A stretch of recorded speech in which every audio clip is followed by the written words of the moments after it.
One of the most annoying things that we deal with as carpenters is dull chisels. I've got better things to do with my time these days than spend forever on whetstones sharpening these chisels. I've went through a bunch of different sharpening systems, but I've finally landed on a setup that is working really well for me. Wanted to show you guys what I've got here. First off, now that I've got a little bit more space in the new shop, I dedicated a tool chest setup specifically for sharpening tools. That way I can wheel it around the shop really easily and then put it away whenever I'm done with it. So whenever I need to sharpen some chisels, I'll just wheel it over to my workbench here. But then I've got all of my different sharpening supplies in this tool chest. That way everything is together. As you can see, it's not really that much stuff, but it works well to have everything in one location. The thing that I really like about this setup is it's got a worktop on it, so if I want to keep this stored up against a wall somewhere near an outlet, I can work right on top of this. Or what I've actually been doing is I just wheel it over into my storage room and put it away whenever I'm done sharpening, because I tend to sharpen a lot of chisels at once rather than just one at a time. The biggest game changer for me has been this WorkSharp system. So it's a really handy little unit. I have shown it before on the channel, but I've continued to add some different things to it. And as you see here, I've actually got this diamond wheel on here. I've got a few of these and they've been extremely nice. The way this system typically works is you would buy it and it's got these glass wheels that you would use, and then you apply these sheets of sandpaper to the wheels, and you'll just change out the sandpaper as it goes bad. And of course, you've got a bunch of different grits.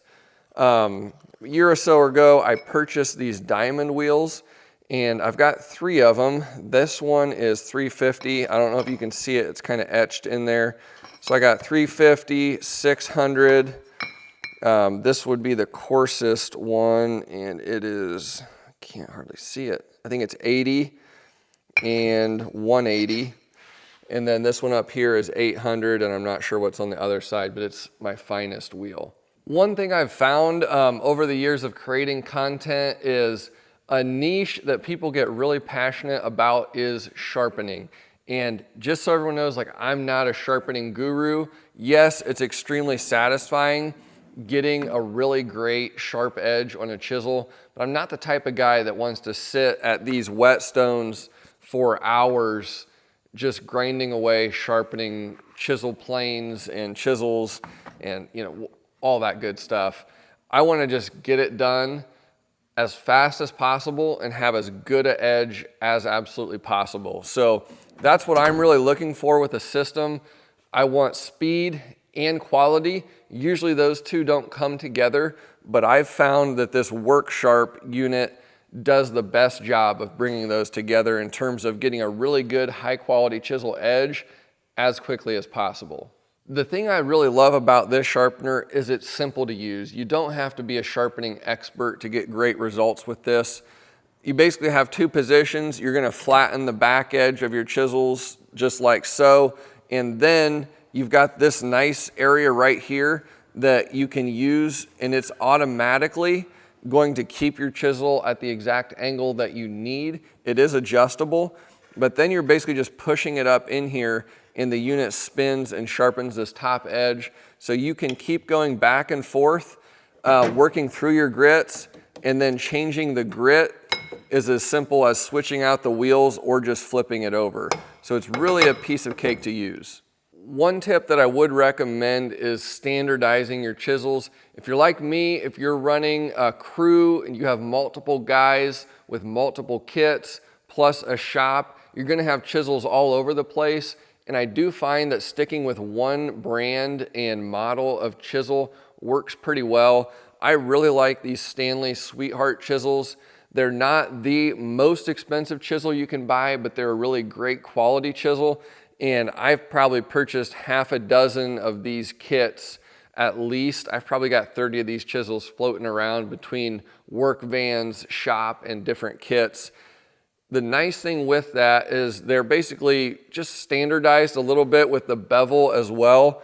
And once you sharpen these for the first time, you're kind of truing up this bevel angle so that they're all the same after that. And you will find after you sharpen them for the first time, they do go much faster sharpening after that because the bevel matches up perfectly with your sharpening unit here. Whereas whenever you get them right out of the box and sharpen them for the first time, usually it takes a little bit more work to get that bevel matched up exactly. It takes a little more time that first time. Another extremely important thing is to have two categories of chisels. So here, good chisels, beater chisels. If you use your good chisels for work that's scraping glue, hitting nails, stuff like that, you're going to be sharpening chisels all the time, and it's going to take way longer to get back to a true edge. On my beater chisels, these do not get sharpened on the WorkSharp. They get sharpened on the bench grinder, and it goes super fast on the bench grinder. So same thing here. I've got Paul's chisels. He needed sharpened. These are beater chisels. These are going over on the grinder, and then these are the good chisels, which I'll sharpen here. Now that being said, you can actually look at the edges on these chisels, and you can see that he's got some pretty significant nicks on these good chisels. Whenever you do that, it's going to take a long time to get these ground back down to a true straight edge. So you just want to try to avoid really damaging your good chisels as much as possible. What I've really been loving about this unit is just the simplicity and speed in getting things sharpened. So I'm going to go ahead and just throw my 80 grit wheel on this because these chisels are pretty far gone. Now, if they're only minorly dull, I wouldn't start at 80, but I've got a decent ways to come back with these, so I'm gonna start with 80. And all you gotta do is just rock that thing on there.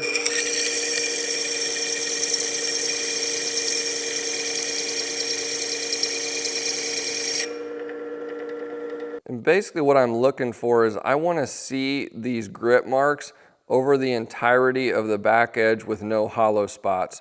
So it really only took a few seconds to get this to where I've got complete coverage on here, and I want to make sure that I've got a straight edge here at this point by flattening that backside. So now all I've got to do is flip it over and start working on this front beveled edge.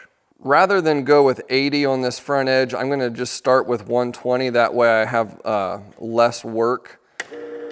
So we'll get that started again and just gently gonna push it up onto the underside of that wheel. Give it a little bit. And again, I wanna work this down until I see that I've covered the entire front edge here.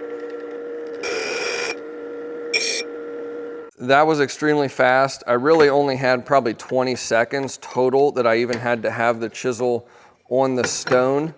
So I'm gonna flip this over so that I can hit my 180 grit on the back side of the chisel as well. Since I just hit this with the 80, those cut marks are gonna be pretty deep, so you don't wanna skip any grits. You wanna work through all your grits, and that's gonna give you the best polish in the end.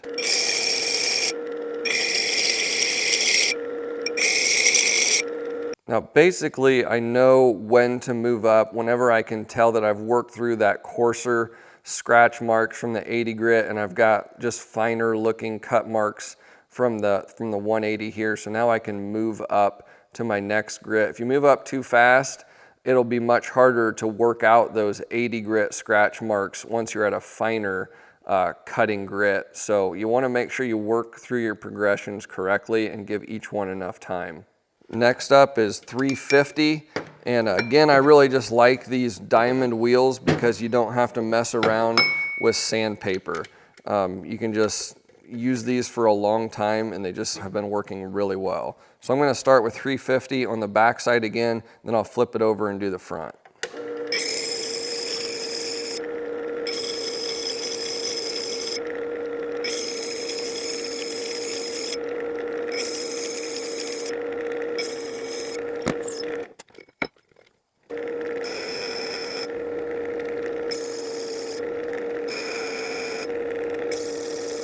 So at this point, I'm not sure if the camera is picking it up, but this is my 1200 grit wheel right here. We've worked through that at this point, we should have almost a polished look on our surface where we can just basically move to the strop from here to finish it off, and it's gonna be extremely sharp. What you don't wanna see is a bunch of cut lines in here still.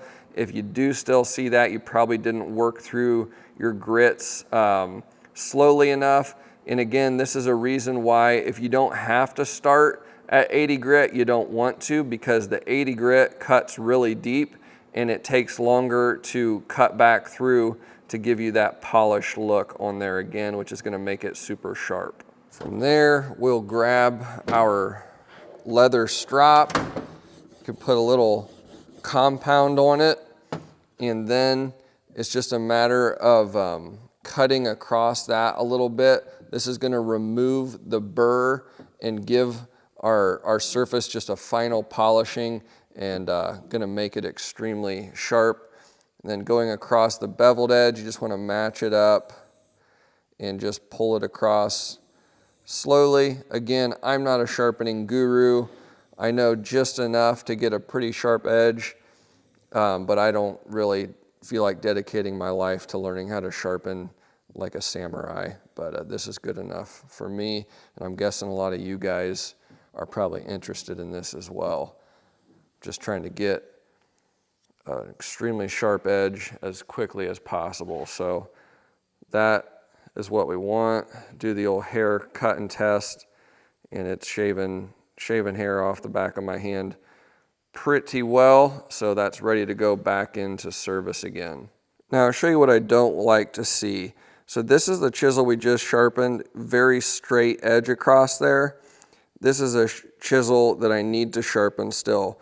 First off, these larger chisels take longer. There's a lot more meat to get down to, but this particular chisel, I don't know how well the camera is picking it up, but it's got a bunch of nicks in that front edge, and that just means I have to remove a lot more material off this beveled edge in order to get back to a perfectly straight edge. And that's why we want to avoid hitting nails and stuff like that with our beater chisels, because it takes forever to sharpen whenever we do this. So we want to save that type of work for our beater chisels so that it's fast to sharpen our good chisels. Having a chisel this damaged, I'm going to start with 80 grit on the underside and just start working on this bevel to get it far enough back that it's past these nicks on this edge.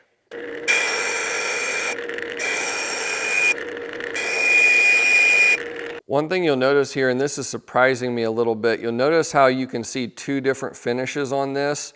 That's because the bevel angle that I'm grinding at, where I'm at up here, is not matching up to the overall angle that I had before. So I must have actually just put this chisel straight into service, which is why you see these two different tones right here.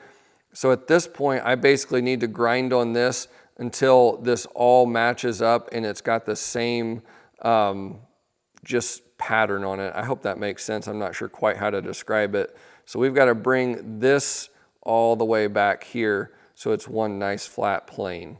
The other thing I do try to do is occasionally hit the back edge again to remove the burr. If you don't do that and you just keep grinding on one edge, the burr will just get larger and larger. So I'll hit that once in a while just to remove that burr and keep working on this. Here you can see we're almost there. We got about another 1/16 to 1/8 of an inch to keep grinding on this until we're all the way back to this bevel transition. And that's what I like to see whenever I'm starting out with a newer chisel. I must not have sharpened this after I bought it. That's the only reason I can think of why I'm having to do this. But this isn't typical after you sharpen it the first time.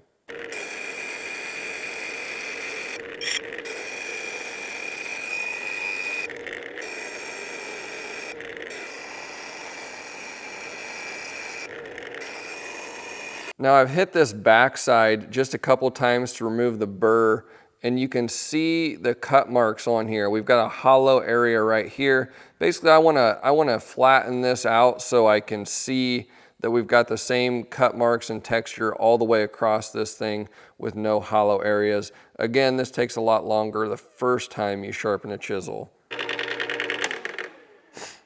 At this point, I've hit both the backside and my beveled edge with 180. It's looking pretty good, and it's just not rocket science. You just have to work through the grits. It's just easy. Put a little podcast in, put some tunes on, whatever. But that's why I like this system. It's just simple. You just gotta sit here and just do it, and it's not hard.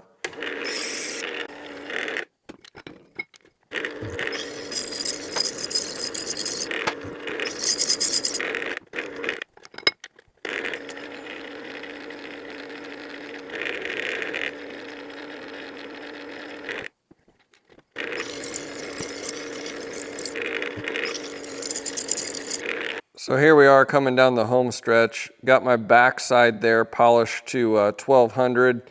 Gonna flip this over and hit the beveled edge once more, and then we'll be all wrapped up here. Plus a little bit of stropping action, I guess. And just really just letting it sit in there, putting a little bit of pressure on it, and just let the machine do the work. It's just so simple. That's why I love it. So pulling out of there, you just see this really nice polished edge. That's what we want. That's what makes a chisel, really sharp.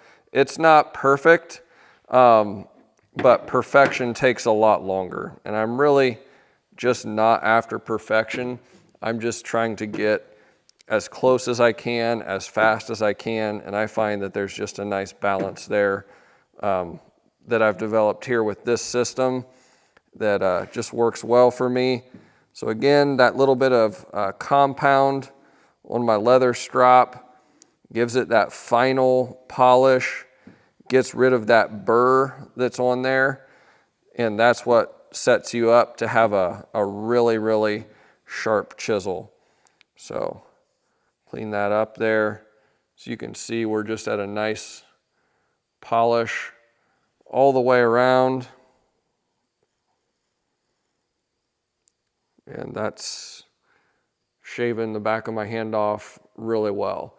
The other thing is if you ever just need to give it a real quick sharpening again, if you've just used it lightly, you can just bring it back to this strop and you can get a really sharp edge polished on there again relatively quickly if you're just using your chisels lightly and want to keep them super, super sharp.